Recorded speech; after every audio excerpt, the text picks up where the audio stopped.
네, 감사합니다. 우리 성도 감사합니다. 참 날씨가 구름에도 불구하고 이렇게 주님 전에 오셔서 예배하시는 우리 성도님들 참 귀한 은혜가 있기를 주님의 이름으로 축원드리겠습니다. 성경은 우리를 뭐라고 말씀합니까? 오늘 본문에도 나와 있듯이 빛의 자녀라고 말합니다. 왜 우리가 빛의 자녀일까요? 우리가 왜 빛의 자녀죠? 우리 하나님이 빛이기 때문에 그렇습니다. 요한일서 1장 5절의 말씀을 보게 되면 우리가 그에게서 듣고 너희에게 전하는 소식은 이것이니 곧 하나님은 빛이시다, 이런 말씀이 있어요. 그에게는 어둠이 조금도 없다, 이런 말씀과 함께 만일 우리가 하나님과 사귐이 있다 하고, 그러니까 이 사귐이 어떤 겁니까? 이 부자지간이죠. 아버지와 아들, 아버지와 딸, 이런 관계죠. 자녀 관계죠. 만일 우리가 하나님과 이 자녀 즉 사귐이 있다 하고 어둠에 행하면 거짓말하고 진리를 행하지 아니함 이거니와, 우리가 빛 가운데 계신 것 같이 그가 빛 가운데 계신 것 같이 우리도 빛 가운데 행하면 우리가 서로 사귐이 있고 그 아들 예수의 피가 우리를 모든 죄에서 깨끗하게 하실 것이다. 아멘. 맞죠? 그러니까 우리가 하나님을 아버지라고 부르잖아요. 그렇기 때문에 그 사귐이라는 게 뭐냐? 이게 아버지와 자녀의 그런 사귐, 그런 관계를 말하는 거죠. 그러니까 너희가 빛 가운데 계신 분을 아버지라 부른다면 너희들도 빛 가운데 거하는 거라 마찬가지다. 그러므로 너희들은 빛의 자녀이고 빛의 자녀이므로 어떻게 해요? 오늘 본문의 말씀처럼 빛 가운데서 자녀들처럼 행하라. 다시 한번 본문을 볼까요? 너희가 전에는 어둠이더니 이제는 주 안에서 빛이라. 빛의 자녀들처럼 행하라. 빛의 열매는 모든 착함과 의로움과 진실함에 있느니라, 이런 말씀이에요. 근데 여기서 중요한 것이 있습니다. 빛의 자녀된 너희는 빛의 자녀처럼 행하라 라고 말씀하셨거든요. 이거는 무슨 뜻이죠? 명령입니다. 다시 말해 사명입니다. 우리가 때로는 빛의 자녀들처럼 의롭고 착하고 진실하게 그러면 정직하게 사셔야 됩니다 라고 한다면 윤리를 생각해요. 물론 윤리도 맞습니다. 율법적으로 생각해요. 그런데 아니에요. 이건 분명 주님께서 말씀하십니다. 너희들은 내 자녀이기 때문에 이 어두운 세상에서 빛된 삶을 살아라 라고 분명 명령하시는 거예요. 이건 복음이라는 거예요.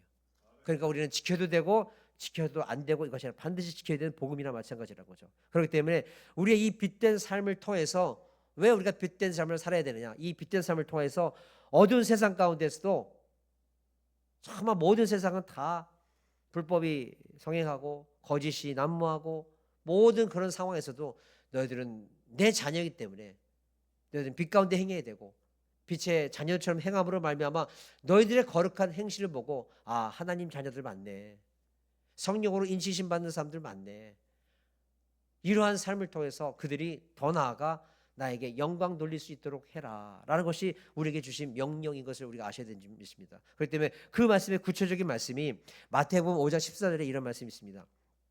너희는 세상의 빛이라. 산 위에 있는 동네가 숨겨지지 못할 것이요 사람이 등불을 켜서 말 아래 두지 아니하고 등경 위에 두나니 이러므로 집 안에 모든 사람에게 비치느니라. 이같이 너희 빛이 사람 앞에 비추게 하여 그들로 너희 착한 행실을 보고 하늘에 계신 너희 아버지께 영광을 돌리게 하라. 아멘. 여기서 참 두 가지의 중요한 말씀이 있습니다. 첫 번째는 뭡니까? 말 아래 두지 말아라. 두 번째는 뭡니까? 숨겨지지 못한다. 왜 이 말씀이 중요한 것이냐? 너희들이 빛이다. 당연히 빛의 자녀이기 때문에 당연히 너희들은 빛이다. 그런데 그 빛된 삶을 말 안에만 두지 말아라. 교회 안에서만 거룩하고 교회 안에서만 경건하고 그 교회 안에서만 의롭게 하지 말고 이것을 등경해 둬라. 그래서 그 밝은 빛의 삶을 모든 사람들에게 비춰라. 중요한 건 성도님들, 우리가 말씀대로 살고 선하게 살고 정직하게 살고 거룩하게 살고 경건하게 사는 거는요, 교회 안에서는 그보다 쉬운 게 없습니다. 오히려 교회 안에서는 그렇게 살면요, 저 권사님 정말 대단해, 야 저 집사님 참 훌륭해 라는 칭찬을 받습니다. 그렇기 때문에 교회 안에서 우리가 거룩하게 살고 경건하게 살고 말씀대로 살려고 하고 이런 모습은요 어려운 것 같은데 아니에요. 쉬워요. 오히려 사람들한테 칭송을 받고 잘하면 어쩌면 우리 장로님들이나 권사님들이나 목사한테 인정도 받아요. 그런데 문제는 하나님께서는 너희들은 교회 안에서의 빛과 소금의 역할을 감당해라 아니라 너희는 세상의 빛과 소금의 역할을 감당해라 분명 말씀하셨어요. 왜냐 성도들 어두운 세상은요 어두워요. 빛이 없어요. 그런데 그 작은 촛불 하나만 비춰도 모든 것이 집중이 돼요. 모든 것이 집중돼요. 좀 빛이네. 우리가 성도님들 교회 안에서 빛된 삶을 사는 것은요 어두워하는 사람한테 집중되는 모습이 그닥 많지는 않습니다. 물론 유독 선하게 살고 유독 경건하게 사는 분들은 교회 안에서도 빛이 나는 건 사실이지만 세상에서 우리가 말씀대로 작은 말씀도 신청하면서 산다고 한다면 그것은 탁 두드러집니다. 왜냐? 어두운 가운데서 촛불 하나가 있기 때문에 그것이 우리가 부담스러운 거예요. 우리가 그것이 부담스러운 거예요. 그러다 보니까 주님께서는 분명히 말 안에 두지 말고 등경에 둬라. 그래서 너희들의 모든 착한 행실을 통해서 모든 사람들이 너를 보게끔 해라. 그러므로 너희는 빛의 자녀이기 때문에 빛의 자녀처럼 행하면서 살아라. 이렇게 주님께서 말씀하시는 거예요. 근데 우리는 때로는 그것이 부담스러울 때가 있다는 거예요. 부담스러울 때가 있다는 거예요. 두 번째 말씀은 숨겨지지 못할 것이다. 만약에 너희들이 정말 그렇게 빛된 삶을 살고 말씀대로 살고 오늘 본문의 말씀 것처럼 착하고 의롭고 진실하고 거룩하게 살아가면 그 모습은 반드시 숨겨지지 못하고 드러날 것이다. 저는 이 말씀이 참 제가 부교육자 생활을 하면서는 사실 참 제가 은혜 받은 분들이 굉장히 많았어요. 굉장히 많았어요. 근데 아무래도 담임 목사가 되고 또 교회를 이끌다 보니까는 그런 부분보다는 제가 더 은혜를 끼쳐야 되는 그런 부분이 있기 때문에 사실 예전과 같은 그런 어떤 분의 간증을 듣고 은혜를 받고 이런 계기가 그때 많지 않았는데 제가 한 2주 전인가 가구를 사러 갔다가 정말 큰 은혜를 받고 왔어요. 큰 은혜를 받고 왔어요. 그래서 그 집사님의 간증을 들으면서 저 선한 삶 하나님의 그 선하신 뜻을 온전히 믿는 그 믿음의 삶은 숨겨질 수 있는 것이 아니구나. 숨겨질 수 있는 것이 아니구나. 어떤 일이 있었냐면 저희가 가구를 사러 갔습니다. 우리가 이제 우리 당회실도 이제 꾸며야 되고 또 회의실도 꾸며야 돼서 소파랑 그다음에 이 탁자나 이런 것들 사기 위해서 가구점을 갔습니다. 어느 정도 계산이 이제 다 구역을 다 하고 이제 가격도 다 나온 상태입니다. 그리고 잠깐 있는 사이에 마지막 인보이스라 그러죠. 그 계약서를 쓰고 있는 그 상황에 어느 분이 헐레벌떡 뛰어들어옵니다. 근데 딱 봐도 사장님 같아요. 사장님 같아요. 그래서 미안하다고 내가 좀 늦었다고. 그런데 얼굴이 참 밝아요. 그래서 하시는 말씀이 뭐냐면 사실은 오늘 우리 와이프 간암 말기인데 항암하고 오느냐고 내가 좀 늦었습니다 이렇게 말하는 거예요. 근데 그게 너무 놀라웠어요. 그래서 제가 그거를 물어볼까 말까 하다가 참 물어보길 잘했죠. 먼저 이 모든 가게에 가는 곳곳마다 성경 구절이 있고 계속해서 찬송가가 울려요. 그래서 사실 일부러 그 교회에서 살 겁니다라는 말은 안 했어요. 왜냐하면 그러면 꼭 싸게 해달라고 하는 것 같아가지고 안 하고 그냥 잘 물건을 골랐습니다만은. 그래서 목사님이 사장님이 교회를 다니는 것 같기는 하다라는 생각은 이렇게 어렴풋이 했습니다만은 하시는 말씀이 우리 아내 지금 항암이라서 내가 왔습니다라고 하는데 제가 그걸 물어봤어요. 제가 하나 여쭤봐도 되겠습니까? 지금 사모님이 암 4기고 지금 항암을 하고 오셨는데 솔직히 얼굴이 이런 말 해도 되겠는지 모르겠지만 너무 좋으십니다. 얼굴이 너무 평안해 보이십니다. 라고 하니까 그때부터 그분이 간증이 시작하는데 2시간을 간증을 하신 거예요. 2시간을 하시는 말씀이 이거요? 예, 하나님의 은혜로 된 겁니다. 저도 우리 아이도 아직 어리고 아이가 고등학생이랍니다. 아이도 어리고 우리 아내가 더 나를 도와줘야 되고 그리고 같이 동역을 하면서 이제 사업을 하기 때문에 반드시 필요한 사람이 돼서 우리 와이프가 딱 아플 때는 나도 모르게 왜 이런 일이 있을까라는 생각이 들었는데 딱 목사님 일주일 갑디다. 그리고 그 이후로부터는 너무너무 마음의 평안이 오더라는 거예요. 오린교회 다니는 집사님이신데 그 목사님이 주시는 그 말씀을 딱 듣고 너무너무 마음이 평안하더라는 거예요. 그러면서 결단했대요.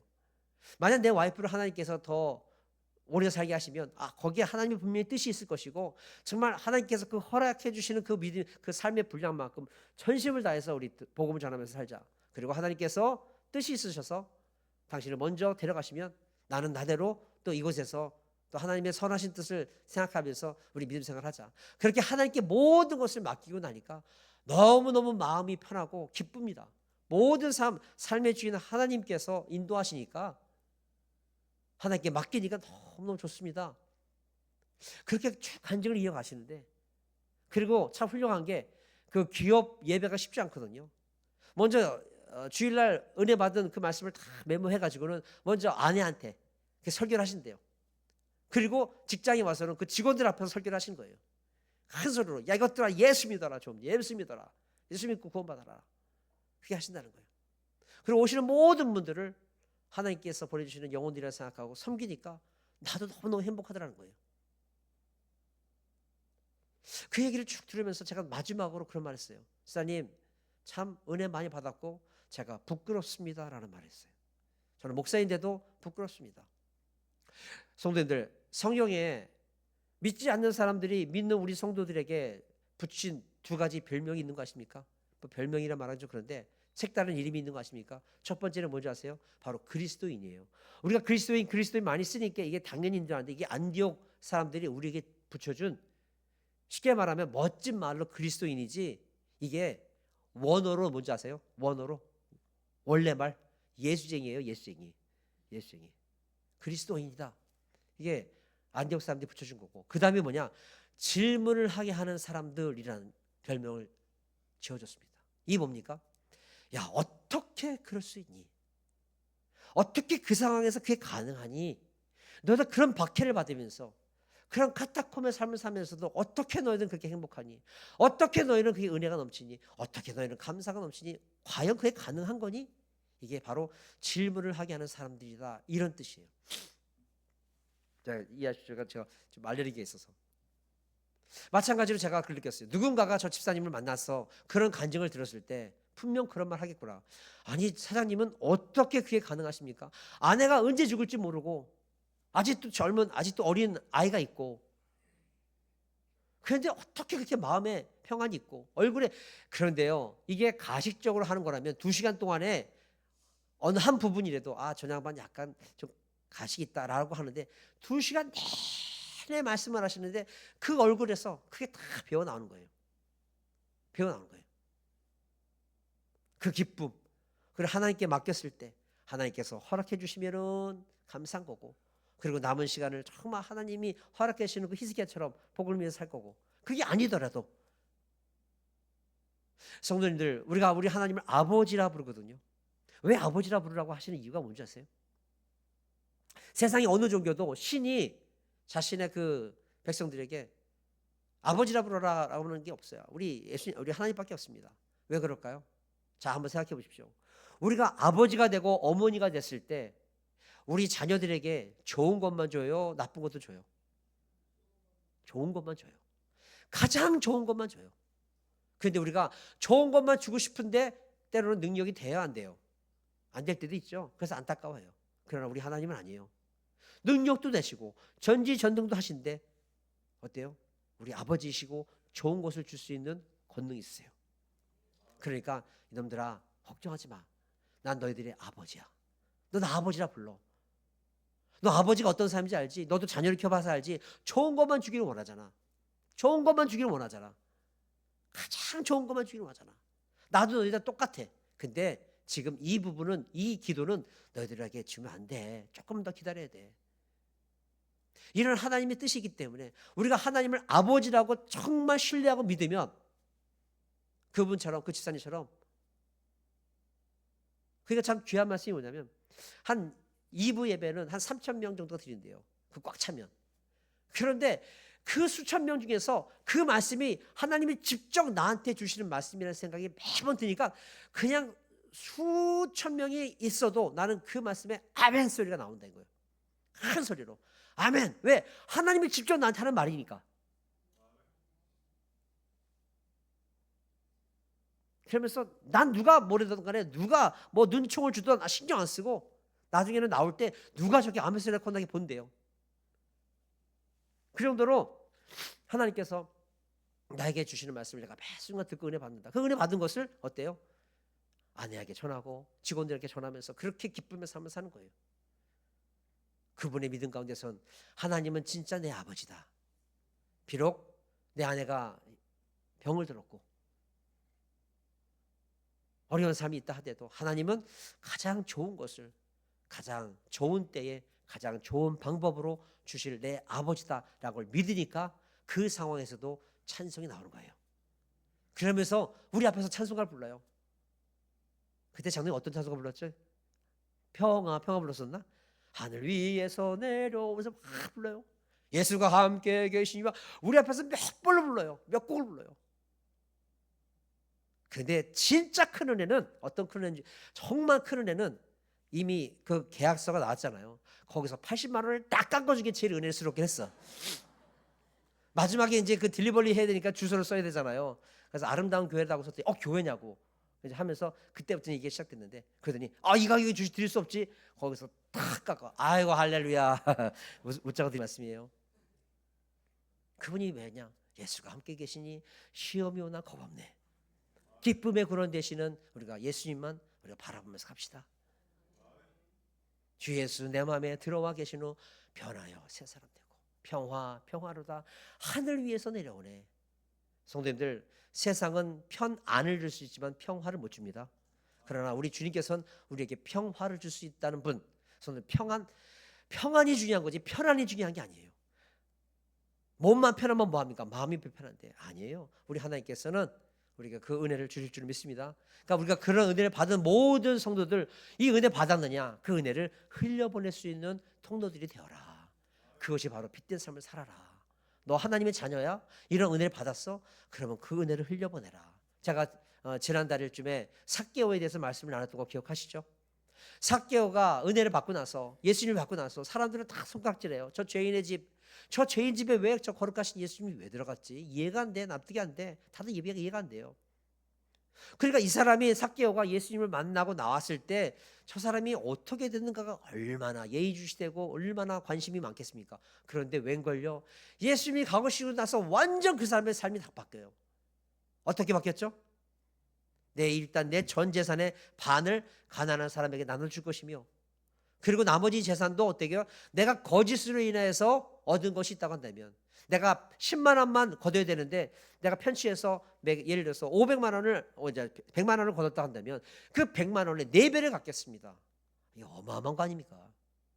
그런데 그것을 행했을까 안 했을까요? 당연히 행했죠. 그러니까 그것을 보면서 예수님을 오해했던 부분들도 야 예수님 대단한 분이네.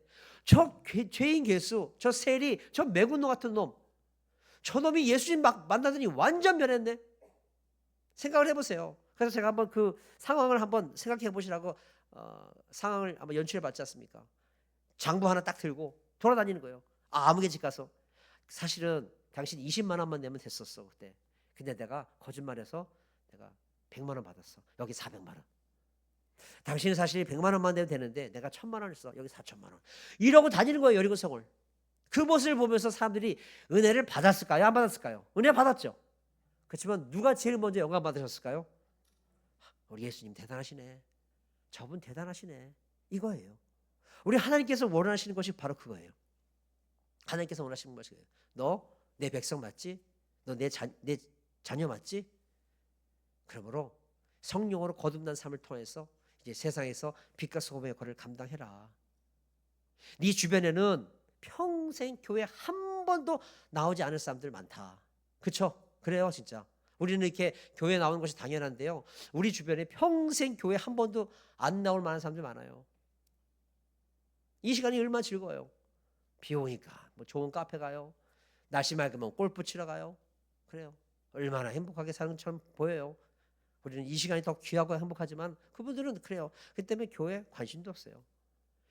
뭐 유튜브를 통해서든 어떤 설교 진짜 한 10분 이상 들을 기회도 없는 분들 많아요. 더 문제는 기독교에 대한 악감정 갖고 있는 사람들도 많아요. 많이 만나보셨죠? 그래서 우리 기독교는 뭐라 그래요? 좀 말하기 싫은데 이상한 걸 하지 않습니까? 그런데 그런 사람들한테 성경을 말해주면 그 사람들이 믿겠냐? 내가 그 너희들에게 주신 복음을 말한다고 믿겠냐? 그러니 너의 그 거듭난 삶을 통해서 너의 삶 자체가 네가 복음이 되라. 네 자체가 복음이 돼서 예수님 믿음으로 말미암아 내가 이렇게 변했어.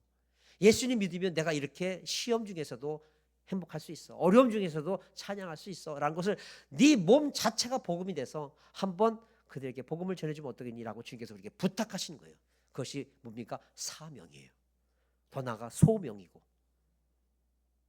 그런데 우리가 행여나 아유 주님 주신 은혜는 감사한데요. 아유 이건 안 되겠는데요. 바쁜데요. 불편한데요. 부담스러운데요. 하나님 말씀대로 살면요. 그 어두운 세상 가운데서 작은 촛불처럼 두드러지게 살면요. 호구돼요. 욕먹어요. 왕따 돼요. 이런 온갖 핑계를 대면서 우리가 하나님의 그 은혜를 저버린다고 한다면 후에 다시 말씀 나누겠지만 은혜를 헛되이 받는 사람과 동일하다는 거예요. 성도님들 지난주 금요일인가요? 우리가 말씀을 나눴는데 우리는 성경에 물론 주님의 제자다 뭐 이런 말씀도 많고 십자가의 짐으로 말미암아 우리 예수님과 합당한 삶이 된다라는 말씀이 참 많습니다. 예를 들어서 누가복음 그 14장 27절에 누구든지 자기 십자가를 지고 나를 따르지 않는 자도 능히 내 제자가 되지 못하리라 이런 말씀이 있어요. 그러니까 십자가 져야 된다는 거예요. 우리 사명 잃어버리면 하나님의 예수님의 제자가 안 된다는 거예요. 마태복음 10장 38절에 또 자기 십자가를 지고 나를 따르지 않는 자도 내게 합당치 않다 이렇게 말씀하세요. 사명 감당하지 않으면 하나님과의 관계가 없다는 거예요. 합당치 않다. 나랑 합당치 않다는 거예요. 성경에 보게 되면 갈라디아서 3장 3절에요. 성경으로 시작하였다가 이제는 육체로 마치겠느냐 이런 말씀이 있어요. 자칫 잘못하면 우리가 이렇게 될 수 있습니다. 성령으로 말미암아 하나님의 자녀가 됐습니다. 성령으로 말미암아 의롭다 하심을 여겼습니다. 성령으로 말미암아 충성되이 여겨서 하나님의 자녀가 되었고 하나님의 일꾼이 되었습니다. 성령으로 말미암아 하나님을 아바 아버지라 부를 수 있는 우리가 권세를 얻었습니다. 그 은혜로 말미암아 사명자가 되었고 소명자가 되었는데 우리가 나의 게으름과 나의 육체적인 그 게으름과 육체적인 나태함으로 인해서 이 모든 성령을 소멸시키면 말씀대로 성령으로 시작했다가 육체로 마치는 꼴이 될 수밖에 없다는 거예요. 우리 사랑하는 성도들 우리는 정말 하나님께 엄청난 은혜를 얻었습니다. 그 어떤 은혜보다 하나님의 자녀가 되는 권세를 얻었습니다. 왜 하나님의 자녀의 권세가 크다고 말씀드렸죠? 하나님의 자녀가 되면요 하나님의 것이 내 것이 되는 거예요. 우리 자녀들 집에서 그 같이 생활하시죠? 출가했던 자녀들 집에 들어올 때 냉장고 열 때 엄마 나 냉장고 문 열어봐도 돼? 이런 딸 있어요? 없어요. 벌컥벌컥 열어요. 엄마 우유 이거 하나 따도 돼? 안 땄는데 안 그래요. 날짜 제일 최신 거 따먹는 게 딸들이에요. 그래요. 예. 왜 그래요? 그래도 이게 미워요? 안 미워요. 내 딸이고 내 아들이니까. 자녀가 그러는 거예요. 하나님께 내게 되는 거예요. 하나님의 능력이 내 능력이 되고 하나님의 지혜가 내 명철이 되는 거고 가장 중요한 것은 하나님의 집이 내 집이 되는 거예요. 아멘. 그게 어디예요? 천국이에요. 이게 자녀만이 누릴 수 있는 거예요. 이런 은혜를 다 누리고 하나님께서 우리를 불러주셨고 함께해 주시고 동행해 주시고 인도해 주시고 또 사용해 주시는데 하나님께서 이제 좀 네 삶을 통해서 복음의 역사를 좀 이루자. 하나님 바쁜데요. 그건 아무나 하는 거 아니에요, 목사님. 불편해요. 부담스러워요. 고린도후서 6장 1절에 이런 말씀이 있습니다. 우리가 하나님과 함께 일하는 자로서 너희를 권하노니 하나님의 은혜를 헛되이 받지 말아라. 은혜를 헛되이 받지 않는 유일한 방법은 어떤 방법인지 아십니까? 바로 사도 바울처럼 하나님의 일에 전심을 다하는 거예요. 그 증거가 고린도전서 15장 10절에 그러나 내가 나 된 것은 하나님의 은혜로 된 것이니 내게 주신 은혜가 헛되지 아니하여 내가 모든 사람보다 더 많이 수고했다. 아멘. 하지만 그 수고하였지만 그것마저도 하나님의 은혜로 성령의 도우심 가운데 됐다라고 말하지 않습니까? 내가 이 은혜를 알아. 하나님께서 날 불러주셨어. 하나님 자녀 삼으셨어. 천국이 내 것이 만들어주셨어. 하나님의 능력이 내 능력이 되게 해주셨어. 나를 불러주셨고 통행해 주셨고 또 내가 연약함을 알기에 성령을 보내주셔서 그 성령을 은혜로 말미암아 도우심을 받아. 이런 모든 은혜가 내가 안다고 하면 하나님께서 말씀하세요. 이제는 좀 세상에 나를 알지 못하는 사람들이 너무 많으니 너희의 착하고 온전한 행실과 섬김의 삶을 통해서 좀 나를 증거하면 어떻겠니? 라고 말씀하실 때 우리는 어떻게 돼요? 하나님 아멘 해야죠. 나는 부족하지만 하나님 성령의 능력을 더 주셔서 제가 그렇게 살아갈 수 있도록 도와주세요. 물과 성령으로 거듭날 수 있도록 내 삶을 온전히 변화시켜 주세요라고 주님께 기도할 수 있는 지혜로운 성도가 되시기를 주님의 축원합니다. 우리가 그런 성도 되셔야 돼요. 이게 정말 멋진 인생이에요.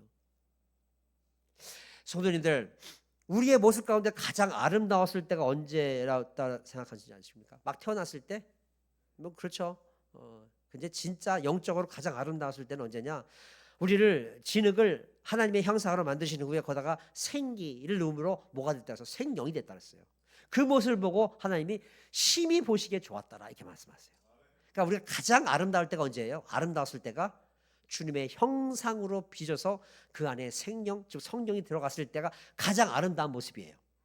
그렇기 때문에 우리가 성도들 형상이라는 단어를 말할 때 보시게 되면 헬라어 에이콘이라고 하는 그 말이 나옵니다. 근데 이게 뭐냐면 형상, 외모, 모습이란 말로 나오는데 이 신학적으로는 하나님의 형상을 가리키는 용어거든요.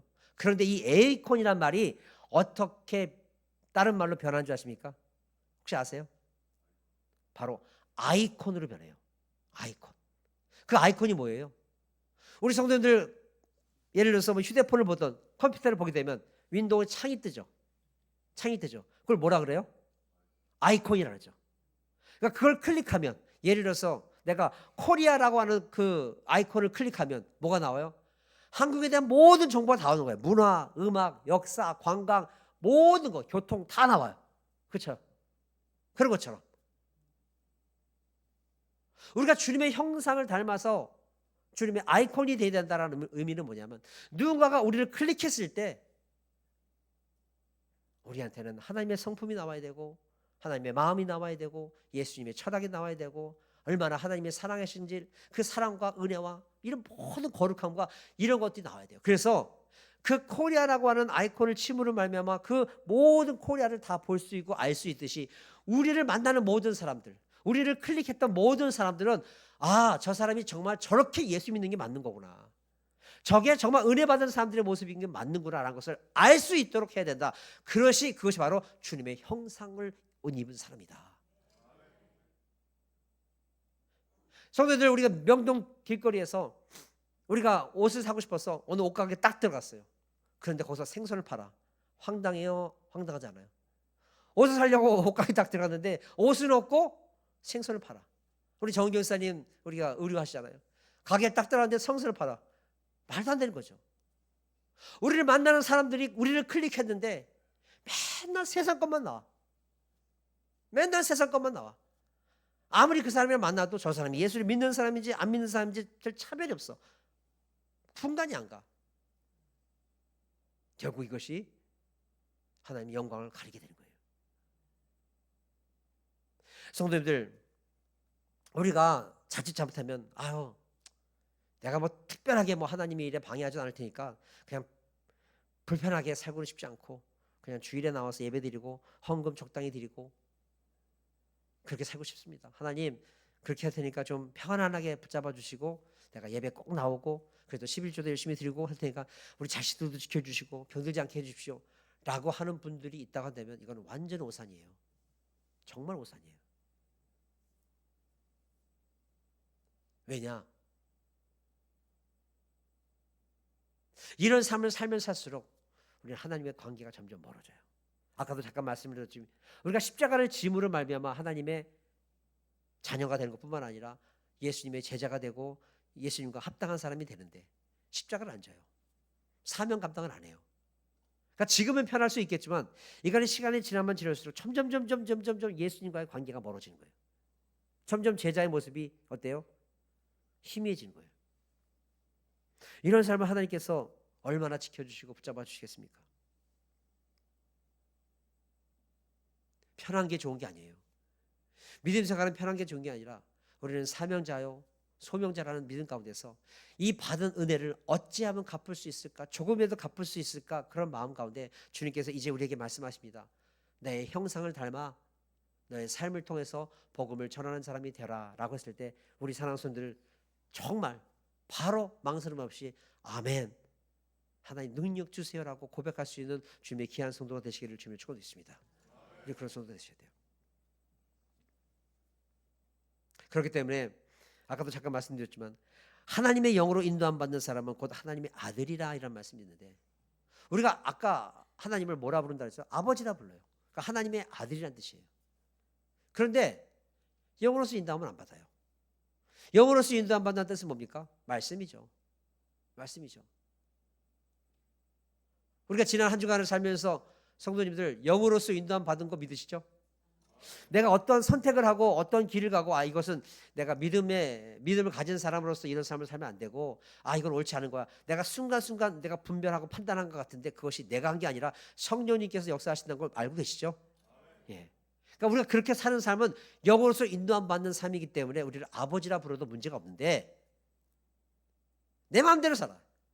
아무리 주님께서 사명을 감당하자, 좀 이건 안 되는 거야, 그렇게 하면 안 된다라고 말씀하셔도 뭐 그렇게 살다 보면 다 망해요. 그렇게 살다 보면 무시당해요. 그렇게 살다 보면 도태되고 외로워지고 허구되고 그런 거 아니에요. 그리고 그거 무시하고 산다? 이건 영으로서 인도함 받는 삶이 아니라 내 신념, 내 고집, 내 육의 생각으로 인도함 받는 삶이기 때문에 하나님의 아들이라 말하기가 어렵다는 거예요. 우리 성도들 하나님의 아들 맞죠? 하나님의 아들은 영으로서 인도함 받아야 된대요. 우리 다음 주간에 한 주간을 살 때도 우리가 순간순간 어떤 결정과 상황이 됐을 때 분명 주님께서 말씀하실 겁니다. 제가 또 계속 누누이 말씀드리는데, 우리가 다다음 주면 이제 또 추석 아닙니까? 친지들을 만나고 가족들을 만나도 그 생각을 하십시오. 그 생각을 하고 하십시오. 내가 이런 말을 해도 될까? 이런 행동을 해도 될까? 계속 생각하고 그렇게 만나면 널브러지다가 온 것이 아니라, 그렇게 만나고 오면 우리가 작은 한마디라도 하나님께 영광 돌리는 삶을 살고 영광을 돌릴 수 있도록 하는 삶을 살게 될 줄을 믿습니다. 10절에 보게 되면 주를 기쁘시게 할 것이 무엇인가 시험하여 보라라는 말씀이 있어요. 이 시험하라는 말씀은 분별하고 가려내라라는 뜻이에요. 내가 어떻게 하면 하나님을 기쁘시게 해야 될까라는 것에 끝없이 고민하고 힘쓰는 삶, 이것이 바로 하나님을 기쁘시게, 주를 기쁘시게 할 것이 무엇인가를 시험해보라. 뿐만 아니라 고린도전서 10장 31절에 이런 말씀이 있어요. 그런즉 먹든지 마시든지 무엇을 하든지 다 하나님의 영광을 위해서 하라. 우리 카페 왼쪽에 영어로 써 있습니다. 이번에 이 본문에 이게 너희가 무엇을 마시든지 무엇을 하든지 다 하나님의 영광을 위해서 하라, 이 말씀이 써 있는데, 이 말씀이 뭡니까? 먹는 일, 마시는 일, 이게 얼마나 사소한 일입니까? 그렇죠?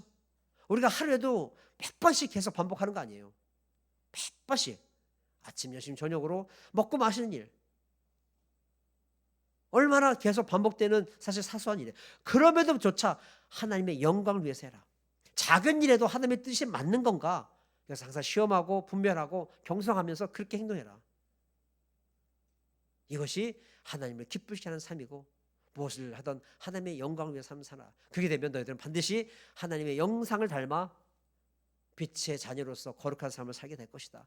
그리고 이 삶을 통해서 하나님을 모르는 자, 심지어 이 귀한 복음을 아는 걸 떠나서 심지어 복음마저도 욕하는 자들, 기독교를 나쁘게 말하는 사람들조차도 하나님께 영광 돌릴 수 있는 날이 반드시 올 것이다. 그러니 너희들은 끝까지 그 사명 감당해라. 그런데 말이다, 내가 그 사명 감당할 때 내가 너와 항상 함께 할 것이고, 그리고 꼭 잊지 마라, 내가 너에게 어떤 은혜를 주었는지 우리에게 주께 말씀하신 거예요.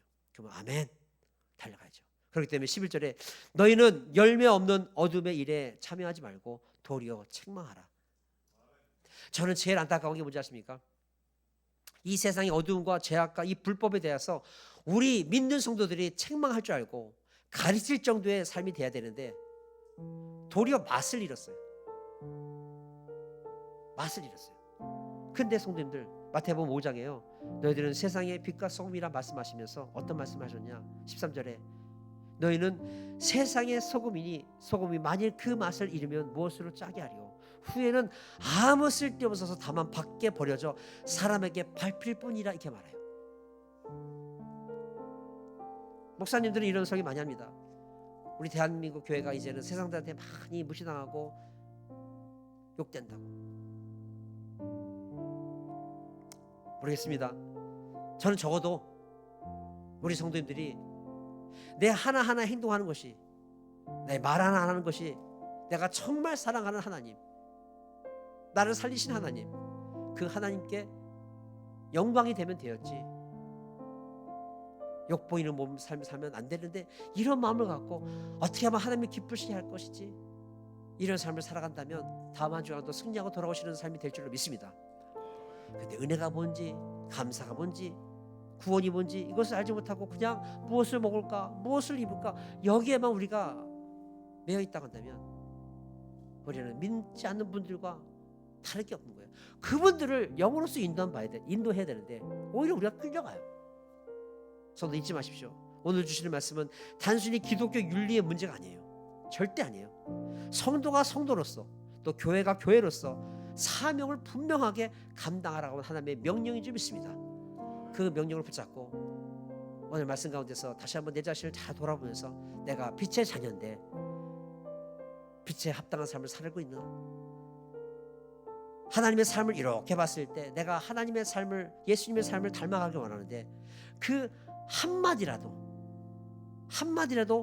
조금이라도 주님을 이렇게 닮기를 원하는데 그 삶이 그만큼이라도 내가 닮고 있나? 하나님의 그 역사하심과 그 모든 역사하심의 그 한 절은 길지만 그 한마디라도 내가 주님을 좀 닮아보면 안 될까? 그래서 나를 만나는 사람이, 야, 그래도 예수 믿는 사람 다르다, 이런 말을 듣는다면 무엇보다도 하나님이 영광 받으신 거, 우리 아버지가 영광 받으신 거 아니냐, 이런 마음 가운데 정체성을 온전히 하고 다음 주간 또 승리하고 돌아오시는 우리 귀한 성도 되시기를 주며 축원드리겠습니다.